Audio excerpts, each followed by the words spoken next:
Boa tarde, amigos. Boa tarde, Fabiano. Eu vou lhe dar uma boa Boa tarde, tarde, Dora.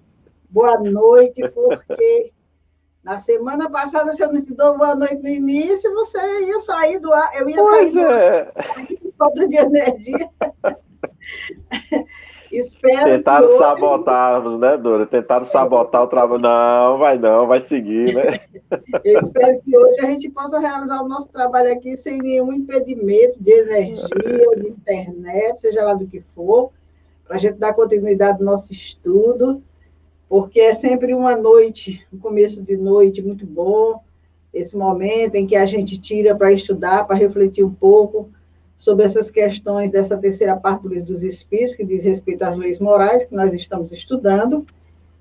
E hoje nós vamos iniciar a lei de conservação, que também é uma lei bem interessante.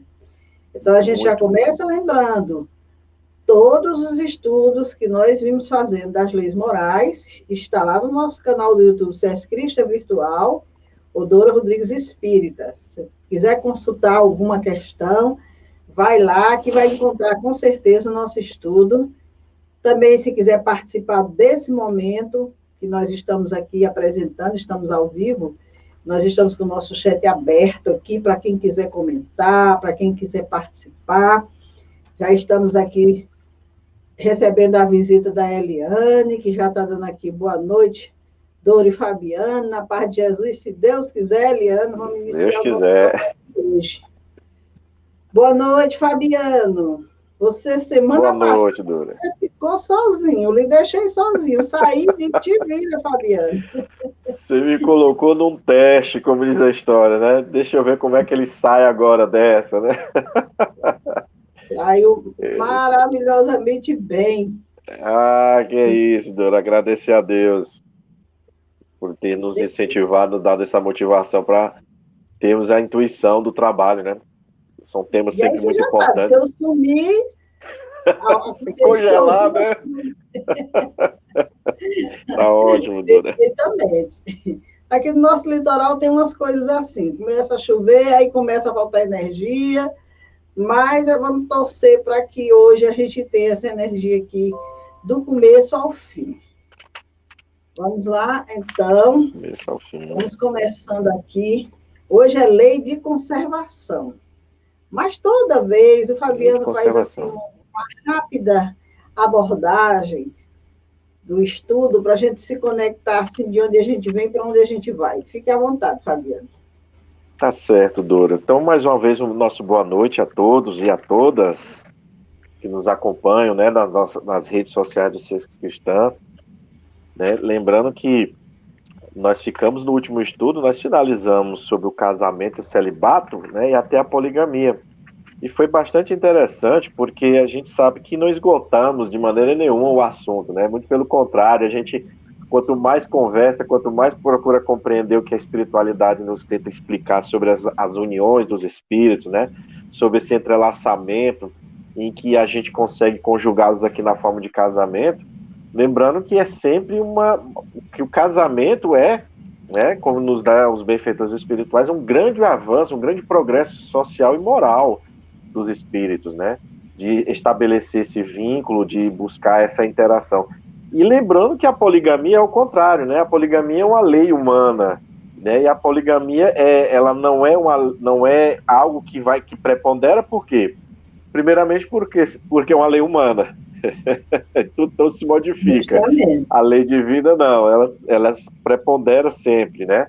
E um grande objetivo, desculpa, o que a espiritualidade nos acordou para esse detalhe da poligamia é que, como o casamento tem essa finalidade de estreitar os laços, os sentimentos, o entendimento, né? Não somente entre aqueles dois cônjuges, mas os frutos que virão, né? Também, lembrando que a sensualidade, né? E colocar a sensualidade como o agravante desse processo da poligamia. E a gente discutiu a palavra sensualidade num contexto também relativo, né? Porque é essa sensualidade que nos vincula a vivermos essa vida plenamente material. Porque a gente sabe que na relação com o casal, essa ligação, essa conexão, essa forma de estimular o casal, né, nesse sentido, ela tem o seu benefício. O que a sexualidade que devemos ter cuidado é quando eu descambo para querer semente ter a relação sexual sem nenhum vínculo afetivo, né? Sem nenhum tipo de cuidado com o companheiro, com a companheira que está ali.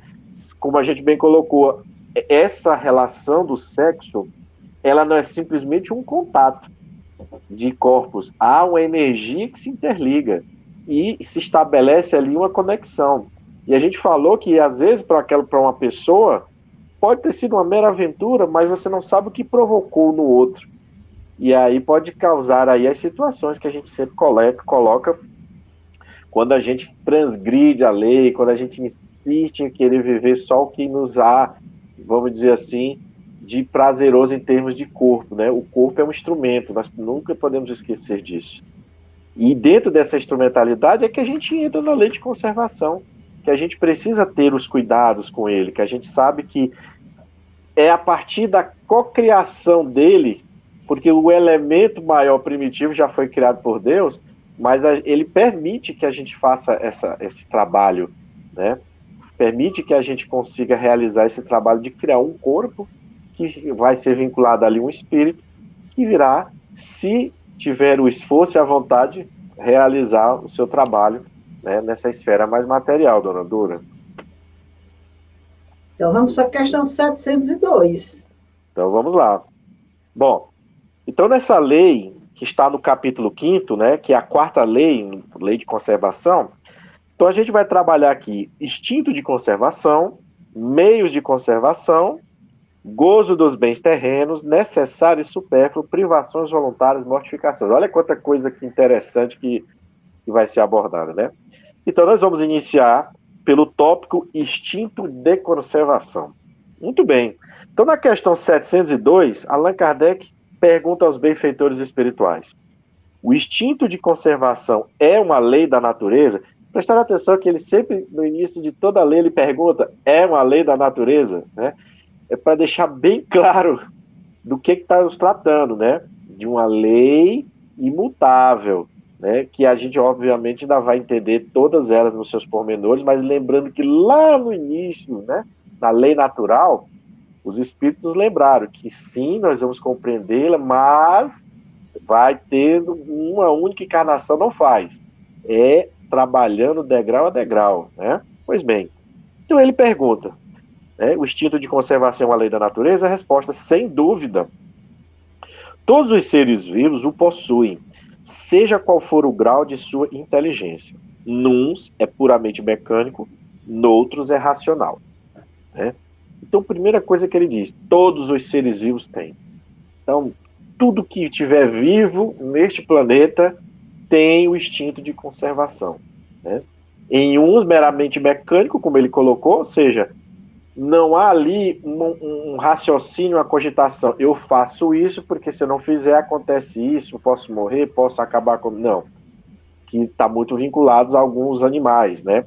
Dentro de acordo com que aquele princípio espiritual está no seu grau de evolução ali naquela espécie, né? E no caso do homem, o racional, o raciocínio, né? A cogitação. Eu não vou abrir a porta de um avião no ar e pular sem paraquedas de uma altura de 38 mil pés, que eu sei que se eu me esborracho lá embaixo, né? É um exemplo exagerado, mas é nesse sentido. Então, muitas coisas do nosso dia a dia, no seu lar, por exemplo, na sua casa, há muitas situações que são rotineiras e cotidianas, mas que se você não tomar os cuidados devidos, você pode provocar uma situação de colocar a sua vida orgânica em risco, que a vida do espírito não, o espírito sobrevive. Por exemplo, você vai fazer uma comida, né? Dependendo do que você está utilizando, que é um instrumento que é muito comum nas cozinhas, mas também é muito comum acidentes, a famosa panela de pressão. Se aquela borrachinha lá não estiver bem ajustada, se aquela panela tiver com algum probleminha, muito provavelmente você vai ter um incidente ou um acidente dentro da sua casa. E aí, quando ela estoura, dependendo de quem está próximo, ou da pressão com que aquilo sai, a força com que aquilo sai, pode, de repente, provocar o óbito de uma pessoa. Ou você esquecer o gás ligado e a boca do fogão ligada, e aquele gás espalha, né? Você sai de casa, aquele gás se espalha de tal forma que se você ligar o interruptor, uma simples faísca de um interruptor, vai gerar uma explosão. Quer dizer, veja só, coisas do nosso dia a dia, que se a gente não fizer com atenção, né, se a gente não agir com pensamento, raciocinando, olha, eu vou fazer uma comida, ótimo, maravilha, mas eu preciso ter cuidado, por quê? Porque eu posso causar um acidente. Eu vou fazer a troca de uma tomada da minha casa que queimou, mas eu preciso desligar o disjuntor para cortar a energia ou da casa ou daquele ambiente para que eu não corra risco de tomar uma descarga elétrica e vir a complicar-me, né? Vir até a morrer, ou necessariamente morrer, mas ter uma situação em que o meu corpo possa ficar limitado, né? Então, o instinto de conservação vai nos mostrando isso. Então, se você põe a mão num local quente, automático você tira. Se você toma uma descarga elétrica que não é suficiente para mantê-lo vinculado àquela tomada ou àquele fio, rapidamente você tira a mão, você tira o pé, você se desloca, você se joga. A gente até uma vez falou aqui, se você está andando numa estrada e escuta uma buzina de caminhão violento, você não vai parar, olhar para trás, dizer assim, é um caminhão grande, eu vou sair. Não. Você escutou a buzina, você já pula procurando um local seguro. Por quê? Instinto de conservação. Preciso manter esse corpo íntegro, preciso colocá-lo dentro das condições para que eu, espírito, consiga exercer o meu trabalho aqui no planeta, né? O Miramês, ele diz na obra Filosofia Espírita que o instinto é uma programação da divindade na formação da alma, espécie de condicionamento divino na divina estrutura do espírito.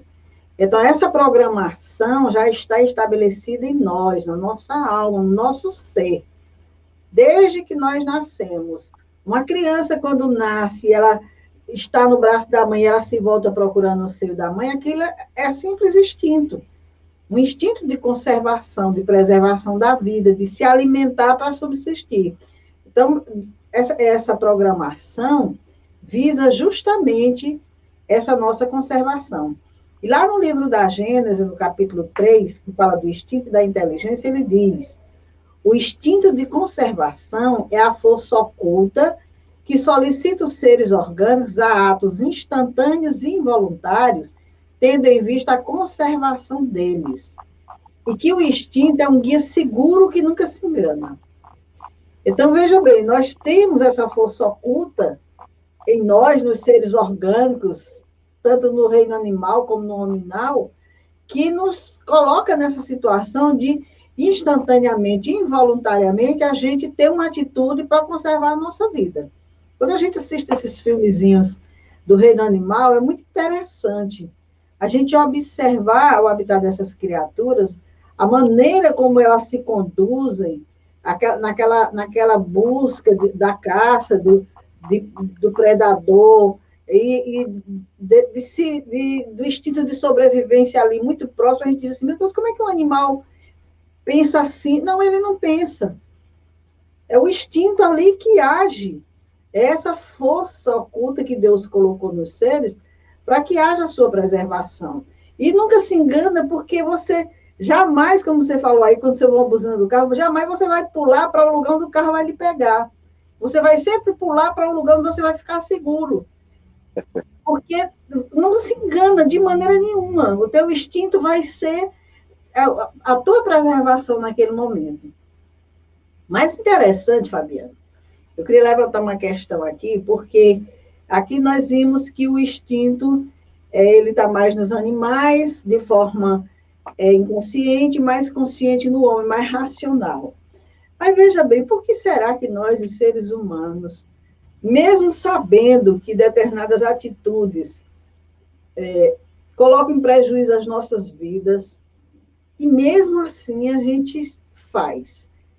Né? Se a gente sabe que a bebida, o fumo, o alimento em excesso, coisas essa e essa daquela natureza, vão nos trazer dificuldades futuras, vão nos trazer adoecimento, ou muitas vezes a gente sabe que, vamos dizer que um esporte muito violento vai colocar em risco a nossa vida, e mesmo assim a gente faz. Eu fiquei pensando, será que a gente está, nesse caso, mais vinculada ao instinto animal? Porque nós já temos raciocínio, nós já temos a condição de analisar as situações com consciência e dizer, isso aqui é perigoso. Eu não vou por esse caminho porque pode acontecer isso comigo. Por que a gente se precipita tanto? Por que a gente vai e abusa tanto, né? Você tem alguma justificativa para isso? Dora, é interessante a sua colocação, muito interessante. Allan Kardec nos fala, no capítulo 6 da obra O Céu e o Inferno, que é a doutrina das penas eternas, né? Ele tem um argumento lá que não serve só para a questão desse raciocínio das penas eternas, mas para essa questão que você levantou também, né? Ele nos dispõe lá que o senso moral é sempre o último a se desenvolver. Então nós temos uma inteligência, um raciocínio para criar, para desenvolver e tudo mais, né? A gente tem aí conhecimentos hoje da ciência que nos coloca num patamar em relação a outras épocas da humanidade muito, muito, muito à frente, como você bem colocou, que entende que, por exemplo, um impacto de um esporte violento, como você colocou, que um impacto de uma mão, de um chute em uma determinada região do corpo pode vir levar uma pessoa ao óbito, ou pode vir lesionar a pessoa de forma grave. E ainda assim a pessoa se expõe a esse tipo de situação. É claro que ali existe o senso moral da criatura que não está ali, vamos dizer, conseguindo ter um pleno discernimento do bem e do mal. E esse discernimento do bem e do mal, a gente tem que sempre colocar dentro dessa ótica da lei divina. Muitas vezes a gente pode estar pensando que está fazendo algo bom e não está, e vice-versa. E a espiritualidade nos dá o quê? A receita para a gente começar a entender isso. Eles nos dizem, lembrai-vos de Jesus. Fazei aos outros o que gostaria que vos fosse feito. Não há erro. Ou seja, observemos que certas competições esportivas, não só as de lutas, mas até mesmo naquelas em que é muito apreciado pelos brasileiros, que é o futebol ou no voleibol, em alguns momentos não se vê do outro lado uma equipe que está tentando pontuar para gerar ali o seu bônus, né? E sair vencedor. Muitas vezes as pessoas chegam a ter um contato físico pensando diretamente em realmente machucar. Eu não gosto daquela pessoa, não gosto daquele estilo, então eu vou lá e dou um chute, um carrinho, uma cotovelada, né? Então eu estou agindo com a intenção de machucar, eu estou agindo com a intenção de fazer com que aquela pessoa sinta dor. Então, onde é que está o meu senso moral desenvolvido? Então, eu acho que nós espíritos que estamos na peregrinação, que estamos mais próximos do início do que do fim, ainda conservamos muito dessa materialidade, ainda conservamos muito desse vínculo a a nossa condição de espírito encarnado. Mas quando a gente abre a nossa mente e abre o nosso coração para esse entendimento, a gente começa a melhorar. Agora, é importante, eu vou aproveitar o seu raciocínio, Dora, porque muitas pessoas podem achar que é um ato de covardia você não revidar a uma ação de violência, que é uma covardia uma pessoa que atenta contra a sua vida e você vai dizer que não vai fazer nada. Não é isso. E nós não vamos interditar a defesa, seja nossa ou de quem esteja próximo, ou de alguém que a gente entenda que está em perigo de vida. Não é isso. O que se condena é a vingança.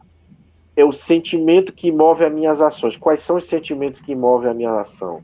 Porque a gente pode estar explodindo, vamos dizer assim, em raiva, em ódio por determinadas circunstâncias, situações com outras pessoas, mas mesmo que eu esteja agindo com esse tom de revolta, porque aquilo não deveria ser assim, porque aquilo não deveria estar acontecendo, a intenção com que eu estou agindo é que vai ser vista por Deus. Eu agi no calor para realmente ajudar, o meu intuito era auxiliar, provoquei um dano, mas o meu objetivo era auxiliar, ou eu agi na intenção de provocar realmente a aflição. Isso é que a gente vai de encarnação em encarnação, porque, como eles nos dizem, não dá para você aprender tudo de uma vez. Por quê? Kardec certa vez perguntou por que existem, se os espíritos estão sempre revivendo, por que eles não se melhoram na erradicidade e nessas encarnações seguintes? E a espiritualidade responde: sabeis que existem espíritos extremamente invejosos. Não é de uma encarnação para outra, de uma situação rápida para outra, que ele vai abandonar esse sentimento. Então ele vai ser trabalhado. Então a gente está sendo trabalhado.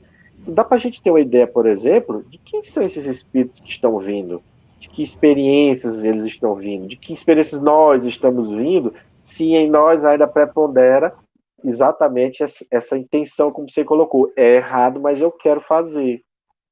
É o famoso, né? Posso, não devo, porque se eu ferir, eu vou responder. A nossa lei humana, ela busca mediar exatamente quando é que eu ajo com dolo, que é a intenção, e quando eu ajo com culpa, né? Eu posso, de repente, demonstrar para a lei humana que eu agi com dolo no meu coração, mas provo para a lei humana que foi culposo. Não, foi negligência, foi imprudência, foi imperícia. E a lei divina? Ela está vendo, ela está acompanhando. E a lei do olho por olho, dente por dente, ou a lei de Talião, né? A gente precisa ir aprendendo a deixar isso para Deus. Como é que ele organiza isso? Nas encarnações, nas situações nas vicissitudes mais difíceis, né? Então, eu penso dessa forma. O nosso senso moral, que é o que a espiritualidade está nos chacoalhando, precisa começar a ir mais adiante, precisa essa asa começar a se aproximar dessa da inteligência, né? A gente começar a equiparar mais. Porque se o mundo está indo para a regeneração, e o mundo de regeneração que nos foi revelado nos fala que na fronte dos espíritos está escrito amor, amor é parte da inteligência de entender, mas também do senso moral desenvolvido e ampliado. Então eu preciso me melhorar moralmente para eu ter condição de estar nesse mundo de regeneração. É bem interessante, sim. Fabiano, com relação ao instinto, eu dando uma olhada nessa obra A Constituição Divina, do Richard Simonetti, ele fala de que forma esse instinto se manifesta em nós. E ele diz o seguinte: diante de um perigo real e imaginário, o nosso corpo entra imediatamente em estado de alerta, com a descarga de substâncias, como a adrenalina na corrente sanguínea, que vai potencializando nossas energias. Então, no momento em que eu me sinto em perigo, meu corpo já está todo em alerta, já está todo trabalhando para a defesa, para a fuga, seja lá para que for, para se preservar. É a natureza agindo em favor de nossa sobrevivência. E isso ocorre com todos os seres vivos, desde as plantas, que elas também têm mecanismo de defesa. Lembra daquela planta sensitiva que você vai tocando nela, ela já se fecha? Então, isso é mecanismo de defesa, né? E os animais, as plantas, vão reagindo aí de acordo com as situações. Então, ele diz que nos irracionais, o instinto de conservação funciona equilibradamente, obedecendo a controles automáticos sem maiores problemas. Superado o perigo, volta à normalidade. Então, automaticamente, ele aciona quando o perigo se dá, passou o perigo, tranquilo, voltou tudo à normalidade. Já no ser humano, o mecanismo é mais complexo. Por quê? Porque, como nós já estamos exercitando a inteligência, nós começamos a fazer parte desse controle. E aí, muitas vezes, a dificuldade em voltar à normalidade depois de passar do perigo está justamente no nosso despreparo. Porque quando nós nos sentimos ameaçados, por exemplo, a gente sofre uma tentativa de assalto. E passou o assalto, não diz assim, bom, acabou, não tenho mais por que estar aqui me inquietando. No animal seria assim, mas nós que já temos a inteligência, a gente fica sobressaltado, a gente guarda aquela emoção, a gente entra em pânico muitas vezes, pode ser uma situação que vai trazer dificuldades na nossa vida daí em diante, e ele diz que justamente é porque o nosso instinto de conservação vai mobilizar defesas que vão nos colocar de prontidão, desperta, ativar ao máximo.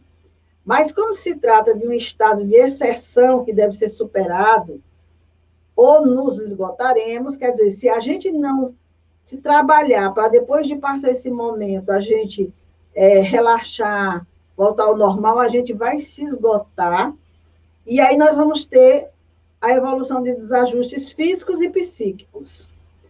Seria como uma máquina colocada em funcionar em velocidade máxima ininterruptamente, e que em pouco tempo iria necessitar de reparo. Eu achei interessante trazer isso aqui para a gente entender bem essa questão do instinto, o quanto ele está presente em nossas vidas, nesse sentido, do nosso corpo entrar em estado de alerta. A gente, mediante de um perigo, se você vai numa rua escura, hoje está muito comum aquela história, lá vem 2 motoqueiros, pronto, você já está assombrado, você é assaltado. Então, o organismo já ficou todo em alerta, você já está com taquicardia, você já está com tudo isso. E aí passa aquele motoqueiro, mas não passa aquela sensação imediata de dizer assim, não era nada. Dali em diante a gente corre, a gente fica apavorado, a gente fica nervoso, a gente tudo mais. Quer dizer, a máquina está funcionando ainda. E aí depende do nosso raciocínio agora, é desacelerar, acalmar, para que a máquina não venha a ter problemas. E parece que a gente não tem muita consciência disso ainda. E por isso, muitas vezes o fato passa e a gente fica aí com as sequelas por um bom tempo, né? É verdade, Dora. E isso é bom lembrar também que Allan Kardec, quando no estudo da obra, acho que é não sei se é o Livro dos Médiuns, agora que está essa informação, que ele diz assim, acho que é no Evangelho, talvez seja o Evangelho, não sei bem, mas a frase, né, que ele diz o seguinte, que a expressão morto animal, morto veneno, não cabe ao homem. O que ele está querendo dizer? Que o espírito sai daquele corpo, que você pode criar ali, como a gente falou, um vínculo bem doloroso com aquela criatura. Olha, isso não é uma coisa que a gente fale aqui no meio espírito, por isso que é interessante a gente abordar isso, porque nós vivemos essa realidade. Temos que saber viver a sociedade que nós estamos no momento. Ponto. Mas diante de uma revelação que nos é trazida por Jesus, que nos traz um senso moral explícito e nos começou a colocar essa realidade espiritual lá, em forma de gêmea, de forma alegórica, porque ele sabia que a gente ia se desenvolver para compreender, e você traz o Espiritismo nos mostrando, olha, sabe aquele mandamento não matar? Comece a levar ele mais a sério, né? Comece a tentar se esforçar de evitar essa situação, porque você começar a tomar o lugar da lei, né, você vai assumir responsabilidades muito dadas, né? Então a gente tem que ir meditando, como você falou, mas é um esforço que muitos de nós precisamos realmente fazer, e às vezes o esforço vem quando algo nos é colocado, assim, vamos dizer assim, quando um espinho da carne vem e fica ali nos dizendo, olha para esse lado agora, porque é aqui que você precisa começar a ter uma atitude diferente, né?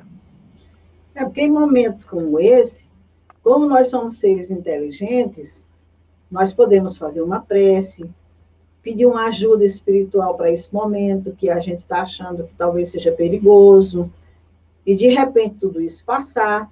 Mas se o meu instinto for animalesco mesmo, de repente eu posso até atacar essas criaturas antes mesmo que elas até se aproximem de mim.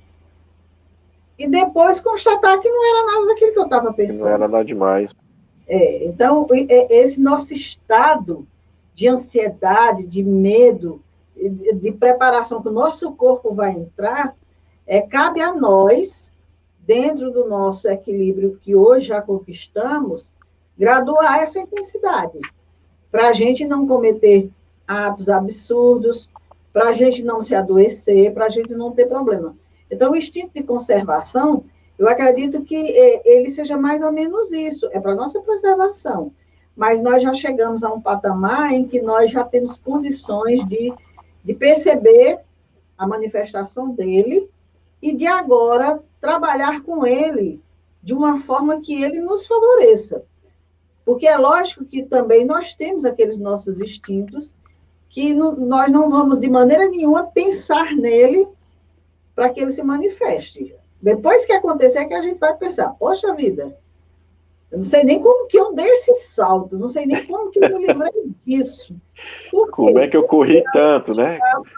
O instinto mesmo, né, nessa formação que nós não temos como controlar, não temos controle sobre ele, né? Verdade, Dora.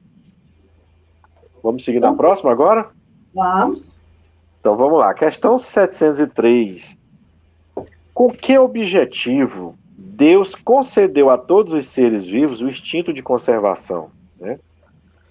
Porque todos devem concorrer para o cumprimento dos desígnios da providência. Foi por isto que Deus lhes deu a necessidade de viver. Além disso, a vida é necessária ao aperfeiçoamento dos seres. Eles o sentem instintivamente, sem se darem conta disso. É muito interessante que a espiritualidade nos coloca, veja só, todos nós somos cumpridores de alguma coisa, de algo da providência divina. Então, para a gente permanecer aqui e realizar essa tarefa, nós não estamos falando somente na expiação e na provação, que a gente, quando olha, né, sempre estamos falando desse lado mais árduo, desse lado em que a gente está trazendo esse espinho da carne, como a gente falou agora há pouco, mas nós temos também aqui essa participação no que a providência divina nos coloca aqui. Lembrando que quando sempre falamos no objetivo da encarnação, que Kardec pergunta, um deles está lá, cumprir os desígnios da providência, ser co-criador desse processo. Então nós temos que começar a dar ênfase nisto que Deus nos deu de oportunidade. Em tudo, a gente muitas vezes, lembra que certas vezes nós comentamos que quando a gente falava em fazer o bem, as pessoas estavam sempre muito focadas que o bem tinha que ser algo gigantesco, que atingisse de forma mundial. É claro que existem pessoas, existem grupos de pessoas que têm esse trabalho, mas o bem é em todos os aspectos, né? O bem em todos os aspectos da vida. Então, quando eu cuido bem de um filho, quando eu sou gentil onde eu moro, onde eu estou andando, quando eu passo a ter uma observação para aquelas pessoas que têm uma dificuldade maior do que eu, não só dando dinheiro, mas, por exemplo, uma prece. Às vezes a gente está sentado numa parada de ônibus, vê uma pessoa numa situação complicada, você às vezes materialmente não tem como dar, mas dê algo de você. Lembre de Pedro quando ele falou, olha, eu não tenho ouro nem prata, mas o que eu tenho, isso eu te dou. Levanta-te e anda. Sabemos que Pedro também estava ali sobre um processo de iluminação, que ele tinha a sua mediunidade ali aguçada, que ele estava com o apoio da espiritualidade, que existia um trabalho, mas a lição é como a gente falou, em todos os aspectos. Uma prece, um pensamento bem direcionado. Eu lembro-me agora num livro do Marcel Sotomayor, que é um dos biógrafos do Chico, né? Depois fez também um sobre o Allan Kardec, mas no Chico tem um episódio no livro que ele narra que Chico está passando na rua e uma mulher o reconhece, né? E fala com o Chico e tudo mais, aqueles afagos e tudo, e quando passa, Emmanuel disse assim, olhe para trás. Né? Quando ele olha, ela dizendo, vai com Deus, e Chico viu aquela energia vindo na direção, né? Aí Emmanuel disse assim, imagine se ela tivesse dito, vai com o diabo. Né? Olha só, o pensamento, a energia que eu posso emanar. Então, eu posso começar a ter uma modificação no meu íntimo nesses pequenos detalhes. Para que eu seja mais à frente um general, eu preciso passar pelos cursos, pelas etapas, que a providência vai me colocando, conforme eu sou capaz de carregar, conforme eu sou capaz de entender. Né? Quando ele coloca aqui que esse instinto nos é dado para que nós possamos cumprir os desígnios da providência, né? Nós sabemos que não reencarnamos no planeta por acaso, nós fazemos parte dessa humanidade, e isso me lembra algo que geralmente se comenta, a gente diz, o espírita não tem medo da morte. E eu não aceito essa afirmação, porque eu acredito assim, o espírita tem sim medo da morte. Ele tem a consciência do que existe além da morte, e aí ele também, até porque é o instinto de conservação que faz com que a gente tenha esse medo da morte. Porque senão a gente desistir de viver por qualquer coisa. Se a gente não tivesse esse instinto, se a gente que se traduz para nós em medo, para que a gente não vá, porque você veja bem, O medo, muitas vezes, pode trazer sérios problemas para nós, mas também pode nos auxiliar muito. A gente não ser muito atrevido, não entrar em determinadas zonas perigosas. O atrevido vai lá e, de repente, pode se dar bem ou pode se dar mal. E o medo, muitas vezes, vai fazer com que a criatura não entre em determinadas situações. Então, esse instinto de conservação, em determinado momento, ele pode também ser traduzido por esse medo que a gente tem da morte, que é o que nos preserva, o que nos segura aqui, para a gente não estar desistindo por qualquer coisa. Por medo, esse instinto é como se dissesse assim, não faça. E a gente fica vendo, Fabiano, vamos entrar agora numa questão polêmica, mas necessária, a gente fica vendo os números alarmantes de pessoas que estão desistindo de viver, que estão tirando a própria vida. E a gente diz assim, meu Deus, e o instinto de conservação dessas criaturas? Aquele medo da morte, aquele desejo de se preservar, aquela vontade de superar a dor, a dificuldade. Para onde foi tudo isso que a pessoa simplesmente desistiu? Alguns dizem que é coragem, outros dizem que é fraqueza, mas quando nós começamos a estudar essas questões, eu, pelo menos, eu fico me perguntando, para onde foi o instinto de conservação dessa pessoa? Para onde foi aquela energia que dizia para ele, não faça isso, isso é perigoso, isso é arriscado, isso vai interromper a tua vida. Não se submeta a esse comportamento, a coisas dessa natureza. Você tem algo para me dizer sobre isso, Fabiano? Estou procurando respostas. Quem está no chat também, por favor, contribua com o nosso estudo. Se tiver algo a dizer, é o momento. Isso é muito interessante, Dora. É realmente algo que a gente fica tentando procurar entender. Agora, São Luís tem uma instrução interessante que ele diz que o suicida é alguém que entra em verdadeira guerra com o instinto de conservação. Porque o instinto de conservação, como a gente acabou de falar, você leu muito bem aí na obra do Simonetti, é isso? Está no corpo físico, vamos dizer, essa necessidade, como é que eu vou falar? Essas terminações nervosas que o nosso cérebro projeta para o espírito e o espírito, opa, não é por aqui, opa, tem que fazer assim. Mas vejamos, uma guerra com o instinto de conservação. Temos um fator que, logicamente, vamos começar pela pessoa, por nós, vamos dizer, a pessoa aqui, né? Eu venho, encarno com um propósito, uma prova, uma expiação. A gente sabe que toda expiação é uma prova, né? Ela é a depender das circunstâncias, o desenho que foi feito, o gênero de prova, ela é compatível para que eu possa ficar o tempo necessário que o meu corpo tenha aqui em termos de fluido vital, né? Só que emocionalmente eu não sei de onde essa criatura vem, como também não sei para onde vai. Emocionalmente, como é que eu estou me conectando, onde eu estou me conectando. Então, a criatura pode trazer em si uma ansiedade, vamos falar assim, de tentar cumprir esse compromisso, né? E as situações que lhe são expostas, a qual ele precisa passar para que ele reflita, para que ele tome decisões coerentes, baseadas na resignação, na paciência. Estou falando aqui se for isso que ele precisa trabalhar, né? Porque os seus débitos requerem que ele precise começar a ter um entendimento melhor da sua realidade, da realidade de se lidar com o próximo, da realidade que ele criou, que ele trouxe para essa existência. Mas em alguns momentos, como, vamos lá, a gente às vezes aqui vai fazer uma prova e a gente às vezes diz assim, eu não vou fazer essa prova não. Eu não me preparei direito, não sei, não vou fazer. Aí às vezes você pode ter aquele amigo, vai não, fica aí, vai perder tua cabeça, cara, tu vai fazer essa prova, tu tá dizendo aí que não tá sabendo, tu vai fazer por quê?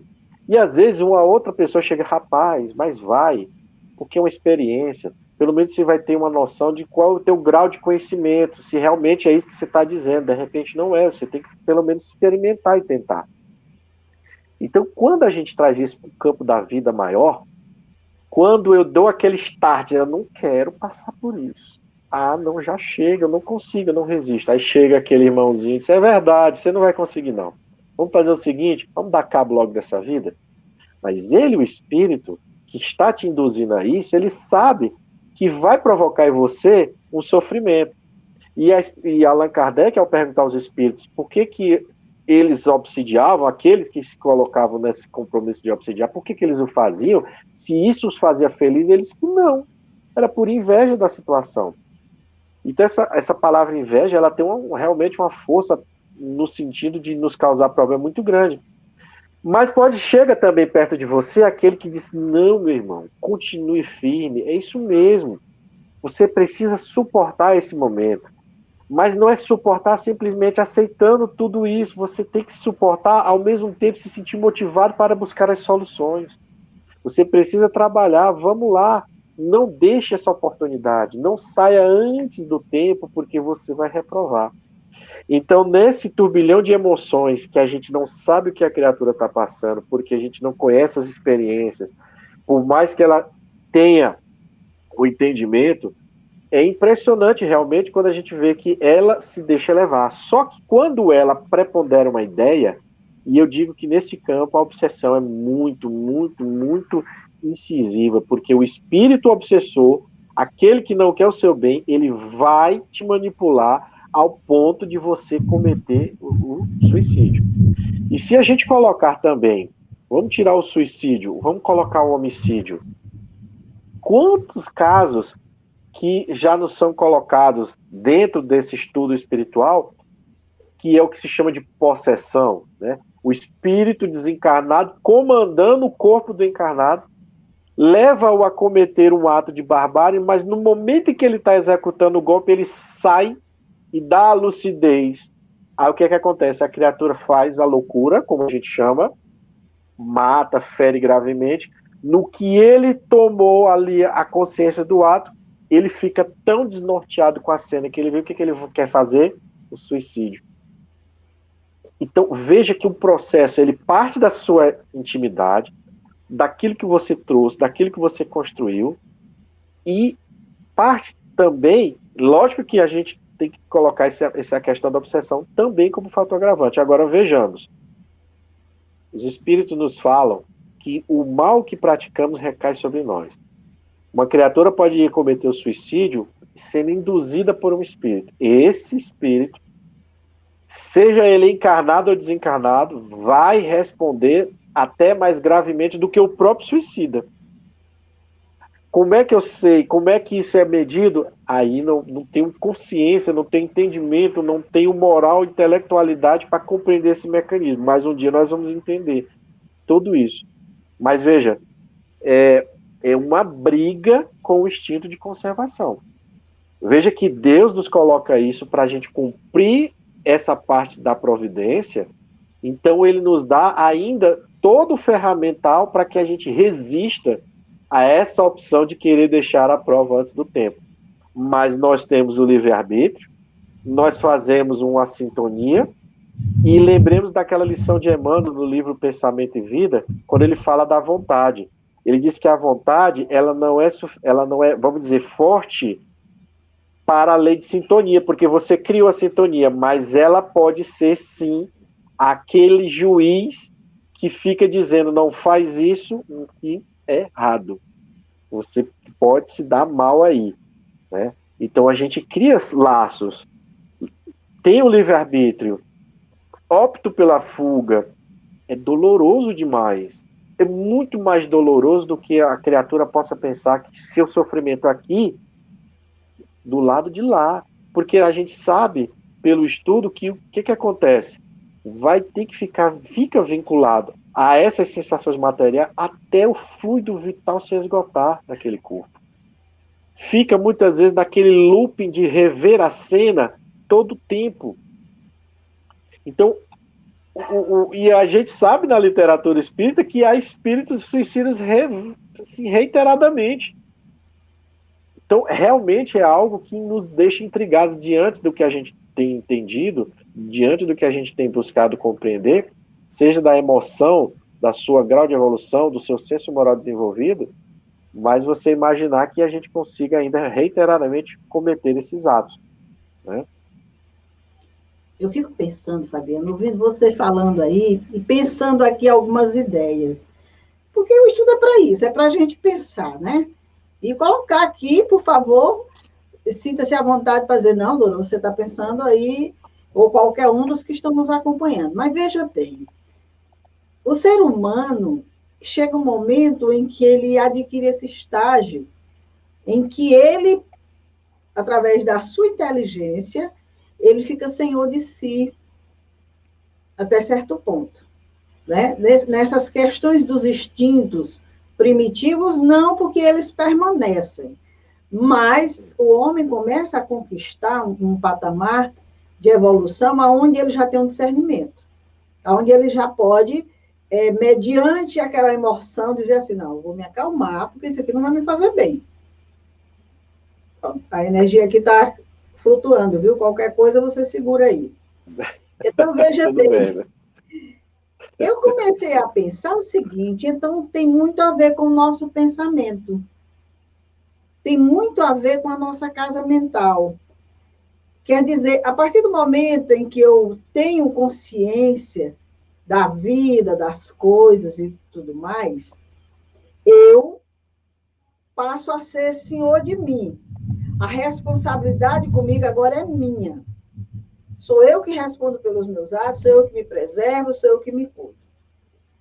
Aí o André Luiz nos fala, em uma das suas obras, que eu não me lembro agora qual é, não sei se é Mecanismo da Mediunidade, que existe a lei do campo mental, que diz que nenhuma mente será invadida sem um consentimento nosso. O meu campo mental é meu. Ninguém penetra nele, a não ser que eu permita. Então, eu penso, eu faço minhas escolhas, eu busco o que é melhor para mim, tudo bem, eu tenho essa liberdade. A partir do momento em que eu começo a desacreditar de mim, dessa força divina, sei lá, quando eu começo a colocar em jogo aí aqueles conhecimentos, aquelas informações, eu abro um campo para que uma outra mente que esteja pensando tão negativamente quanto a minha penetre. Porque os espíritos superiores não invadem a nossa casa mental quando nós estamos pensando no bem. Eles respeitam, mas os inferiores invadem. Então, nesse momento em que eu entro, que eu caio a minha vibração, a minha força, a minha crença, eu não acredito mais em mim, eu não acredito mais em nada, eu não aceito. Então, o que acontece? Eu abro. É como se eu passasse a minha senha, o meu cartão e dissesse, está aqui minha senha, faça o que você quiser com ela. Essas mentes adentram. E eu não sei o potencial dessas mentes que vão adentrar. Se for uma mente já trabalhada nesse campo do mal, que tem um propósito muito grande de me prejudicar, um desejo muito forte, estava só esperando a oportunidade, então essa mente ela é capaz de chegar e direcionar o meu pensamento. Ela é capaz de, vamos dizer assim, anular o meu instinto de sobrevivência, que é quando vem essa ordenação, como você bem falou. Ah, não vale a pena não, cara, acaba com isso. E aí eu já estou tão... Já deleguei, né? Já disse para ele que fizesse o que quisesse. E aí eu começo agora apenas a receber ordenações. E faço coisas das quais eu não me dou conta de maneira nenhuma. Como nos homicídios, como nas situações e até mesmo nas questões de suicídio. Então, eu estava pensando sobre isso e pensando, meu Deus, então tem algo aí que escapa ao nosso entendimento e que a gente precisa, por isso que Jesus dizia, vigiai e orai, porque não saber quando sereis tentado. Justamente você não sabe qual é o momento em que você vai delegar até mesmo o teu instinto de sobrevivência para alguém, se você não tiver cuidado. Que você vai abrir sua casa mental e dizer assim, podem se instalar e fazer o que quiser, não me importo mais. E esses espíritos vão tomar conta e vão ordenar em nós tudo aquilo que eles desejam que nos aconteça, nada de bom. e tudo que venha nos fazer sofrimento, aqui venha complicar as nossas reencarnações futuras, o nosso projeto de vida hoje. Então, eu acredito, e eu fiquei pensando sobre isso, a questão do instinto de sobrevivência está ligado agora à razão, tem tudo a ver com a mente, com os pensamentos, com a nossa casa mental. Se a gente não tiver um controle sobre ela, se a gente não tiver um resguardo dela, nós podemos sim, inclusive, perder esse comando nosso de dizer assim, não, eu tenho que me preservar, eu tenho que me respeitar, eu tenho que me cuidar, não vou deixar que isso aconteça comigo. A gente perde. Por esse simples fato, passei para alguém a delegação de que agora é do jeito que você quiser, não me importo mais. Pelo menos foi assim que eu entendi. Então, e é isso mesmo, Dora, porque a gente tem que levar em consideração esse fator da nossa mente, do pensamento. Olha, aquela passagem de Jesus que fala do endemoniado gadareno, somos muitos, né? Aquela lição, você imaginar que muitos espíritos tomavam de conta daquele corpo, ou seja, se vincularam ao perispírito daquela criatura, e faziam, é descrito lá que ele batia nas pessoas quando passavam próximo ao cemitério, que ele dormia nas covas dos cemitérios, né? Então, o comportamento. Há dois livros que são bem interessantes que tratam desse aspecto, além da codificação de Allan Kardec. Chama-se Condomínio Espiritual e Diversidade dos Carismas, de todos os dois, de Hermínio Miranda. Você vai ficar impressionado, a gente fica impressionado com essa questão dos espíritos revezando na conexão com aquela criatura, e a criatura tomando várias facetas, e a pessoa, como assim, essa pessoa que falou comigo aqui agora não me conheceu, não entendi. Então, Hermínio Miranda descreve também num outro livro chamado Sobrevivência, agora, o título eu sei que tem Sobrevivência, eu não lembro agora o restante. Ele descreve uma psiquiatra que tratou uma mulher que dentro lá da ciência eles chamam de um transtorno de múltiplas personalidades. Mas a médica começa a ficar tão intrigada com aquilo que ela começa a entender que tem algo que não é simplesmente ela, a pessoa. São cerca de 10 a 12 espíritos. Levam ela para outro estado, ela assiste aula numa faculdade, de repente ela está numa festa, acorda num hotel numa outra cidade. Se imagine isso. Nós estamos falando de espíritos que estão fazendo, vamos lá, se aproveitando para viver alguma benesse no plano material. Mas e quando eles querem causar um problema sério? E aí, como você falou, tá, o campo mental aberto, né? E os espíritos nos falam que o que eu penso tem sempre uma multidão de espíritos a me incentivar. Mas o juiz sou eu. Sou eu que vou dizer o que eu vou seguir esse ou vou seguir esse. O que a minha predisposição moral me coloca? Que é o que você está falando. É onde eu estou abrindo mais ou fechando mais o meu campo mental. Ou seja, abrindo mais para o que é bom, fechando mais para o que pode me colocar num caminho, que me pode levar a derrapar ao ponto de ter que tirar minha própria vida, ou ao contrário, né? Estou abrindo um campo. E olha só, gente, muitas vezes essas questões elas começam, em alguns casos, por uma doença, em outros casos, por prazeres. Eu vou instiga a pessoa a beber, instiga a pessoa a algum tipo de substância que sabe que organicamente vai criar uma dependência. O espírito vai dizer assim, eu não quero mais sentir essa dor, então eu vou tomar aquilo de novo, vou injetar aquilo de novo para que esse corpo sinta e eu tenha uma sensação boa. Então imagine que vícios que são criados à nossa mente ou que são os induzidos, tem aí um duplo aspecto. Eu tenho um aspecto orgânico que me provoca a dor e, ao mesmo tempo, o aspecto espiritual que não quer sentir a dor, quer voltar ao teu prazer e acaba criando essa conexão. E é muito complicado. Não é impossível, mas a gente pode acabar tornando difícil a encarnação por um deslize, entendeu? Por uma falta de atenção ou pela própria força de vontade que a gente não direcionou melhor nessas nossas jornadas.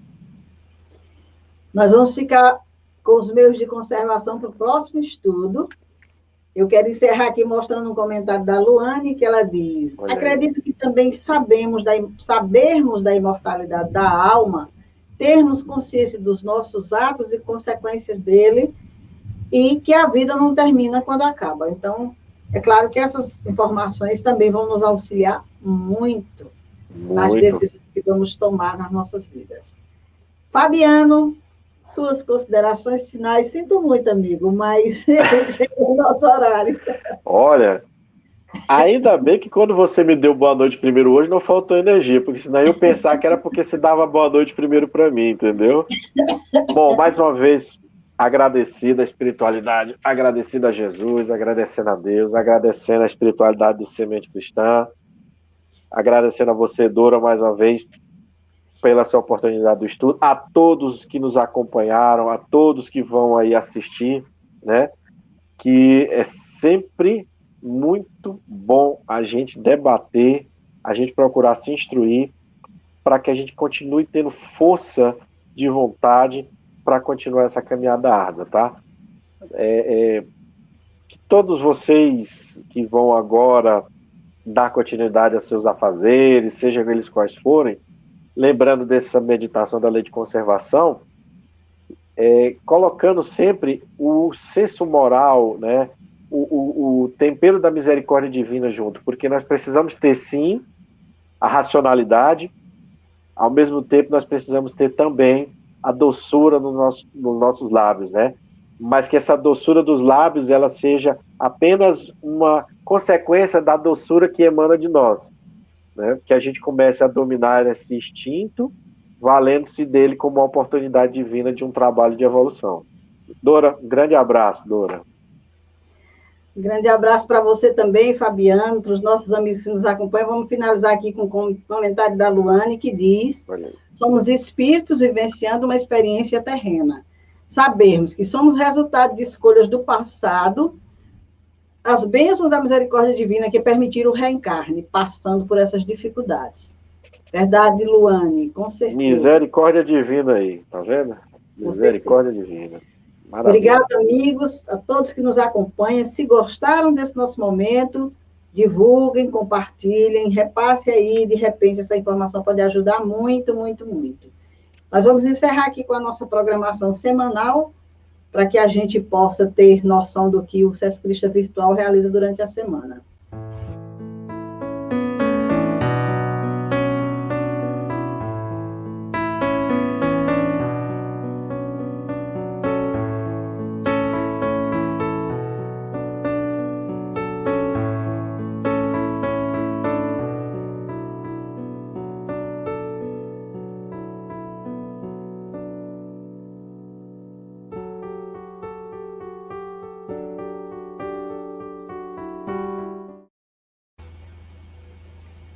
Boa noite a todos, muito obrigado e até a nossa próxima quinta-feira, quando estaremos aqui dando continuidade a essa lei que, como vocês viram, é uma lei que requer a nossa atenção. Boa noite, muita paz.